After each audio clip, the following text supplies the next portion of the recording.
Stormzy has sold out almost out of the blue. The rapper has done a deal with McDonald's. Now, as you can see on your screen, his name is now all over their food packaging, the Stormzy deal. Now, you might not think that this is the most outrageous thing, right? I know McDonald's is on the boycott list, but if you can get money off them, screw them, right? Well, as we all know, when money is involved, it's not carte blanche. Stormzy has appeared to delete all of his tweets in support of Jeremy Corbyn and the Palestine movement from Twitter. Stormzy was someone who was very open about his politics. He backed Jeremy Corbyn from the beginning. He didn't treat it as a phase as some people did at the height of Corbyn's sort of popularity. And he recently mentioned Corbyn. I mean, multiple times he mentioned Corbyn, saying he was still a supporter, even after he was kicked out of the party. And the same goes with Palestine. He's pretty open about his support for Palestinians. And now it's been erased.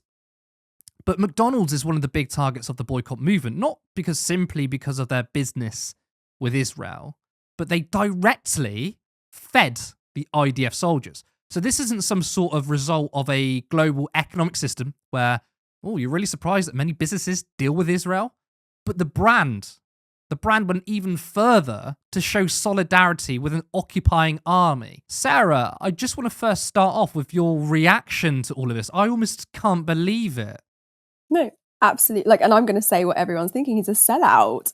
An artist who was once celebrated for his unapologetic critiques of systemic injustice and his vocal support for marginalized communities and his collaboration with top elitist universities to make sure that those from minoritized communities are able to access these elite establishments. And then he has this collaboration with McDonald's, long stood as the symbols of corporate dominance, like these golden arches with their neon glow casting shadows over the inequalities of global capitalism. And then he's just gone, well, I get to line my pockets, completely undermining his stance to begin with. I don't know how he's going to come back from this, to be honest. Yeah. I mean, I don't know why he's done it, because it's not like he was out of pocket. You know, you see some sort of dried up celebrities who end up doing anything. But Stormzy's incredibly popular. I don't think he's got money issues. What? I mean, and also there's so many deals out that he could probably do, but True. McDonald's really takes the biscuit, doesn't it? I mean, and it's also just so blatant. It's like cartoonishly obvious. He does a deal and then retcons his past support as if people won't notice. I mean, I was going to ask you if you think this has tarnished Stormzy forever. I think you probably. I think in my eyes, it has. I think we can safely say that with the genocide that's been happening in Gaza, I have taken very, very intentional steps when it comes to showing my allyship and advocacy for what's going on out there, the atrocities that are happening there. And then I think, in recent times, obviously, these arches, the golden arches, it's become emblematic of a more insidious complicity. And I think if you do then make this, I don't know however much you got from this, quite a few coins from this, then I think that renders you very much complicit. But what annoys me even more is that I'd seen the post that he had made about he will 100 out of 100 times always stand on the side of the oppressed. How have you done this here? As McDonald's literally provided free meals to the IDF during the 2023 conflict, the corporation's entanglement in the machinery of occupation became unmistakably clear. So I don't know how he can justify that. And I think in that context, Stormzy's recent partnership with McDonald's is not merely a commercial endeavour. I think it's a stark alignment with the corporation actively implicated in the systemic oppression and genocide of the Palestinian people. Yeah, absolutely. And I think as well, I mean, if we zoom out a little bit and not just focus this through the lens of Palestine, to sort of reference to what you mentioned before, Stormzy, his work, his music has always been about, there's definitely been a class element to it, arguably most of it, right? And you think, okay, even if McDonald's wasn't implicated in essentially in Israel-Palestine, just to see a rapper that came from not much, I don't know too much about his background, but at least a lot of his music was about class. True. And racism, and then just to sort of do a deal with McDonald's. I agree. I've made this point before, but it gives me the Black Mirror episodes, I think 15 minutes of fame. 50 minutes something, I don't know, but the main character is rallying against the system, and at the end you see a video of him still rallying against the system, and then it's like turns off the record button, and he's like working for the system. It really reminds me of that. I'm sorry I didn't explain the episode very well. Because I've seen all of Black Mirror's episodes. I'm trying to remember that exact episode, but I think I've got the guy from Get Out, the main character from Get Out, he's in it. You know, yes. And they're all like in this underground thing, and they're all like every day they have to like cycle on bikes to keep the power going. Oh, I remember. But then he lashes out and he's got like a glass against his neck and whatever, like fighting the power, and then they sort of co-opt him at the end, and they use that message as a bit of content. No, so absolutely. It's like the corporification. I completely agree with you. No, 15 million merits. Thank you.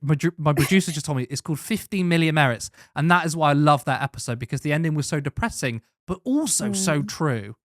No, completely agree with you. No, absolutely. And I think that in Stormzy's case, like you said, his collaboration with McDonald's amidst the controversial history regarding the Israel-Palestine war, completely true. But it actually also exemplifies how capitalist structures can subsume and neutralize oppositional voices. So kind of transforming them into instruments of the very system that they once critiqued. And Stormzy, like you said, did critique these oppressive structures, these oppressive systems. He himself is very open about what his upbringing was like. He didn't come from an elitist family, didn't come from an affluent area. Like, he is a voice of well, supposedly tried to posit himself as a voice of the working people. But what that's happened here is that he's now navigating very, very treacherous waters of commercial success and then ethical integrity, because now you are under a microscope and people will be judging you. The allure of like lucrative deals often comes at the cost of compromising one's values, and he has absolutely done that. So and it does lead to a cycle where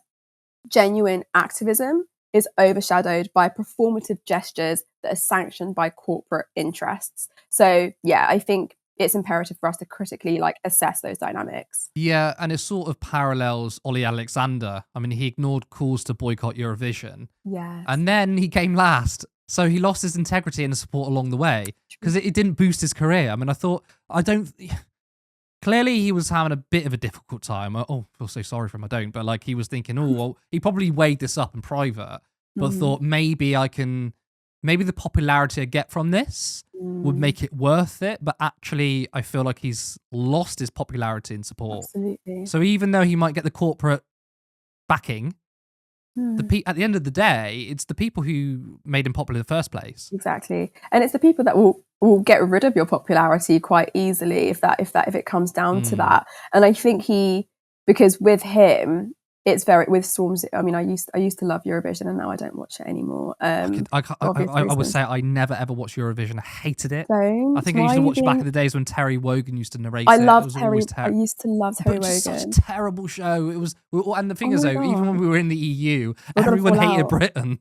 We always came last. We're gonna fall out. I don't know what's going on with you, Curtis. God, no, I'm joking. Splits within the left already. I'm joking. No, I'm completely joking. No, but so with Stormzy, I have to go back to Palestine, because standing with Palestine is not merely a political stance. I think it's a moral imperative. And I think, you know, when we look at the people of Gaza who are being starved and slaughtered, their homes turned to rubble, their history being erased. And what I'm seeing here, Stormzy's deal with McDonald's in this context is not just disappointing. I think it's highlighting a larger problem: the quiet suffocation of radical voices under the weight of capital. So, and I think the question that I probably would put out there, like, if those who once spoke truth to power now dine at its table, who will be left to resist? And I don't think that he will.